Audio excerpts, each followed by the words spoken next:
Как я выбираю арбуз обычно? Смотрю, чтобы был сухой хвостик.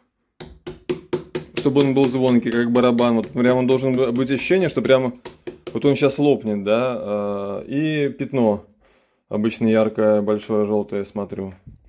И вот если арбуз спелый, то режется он примерно так.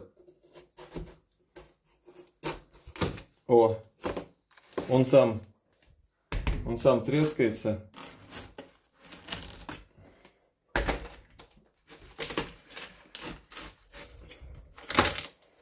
Трещит.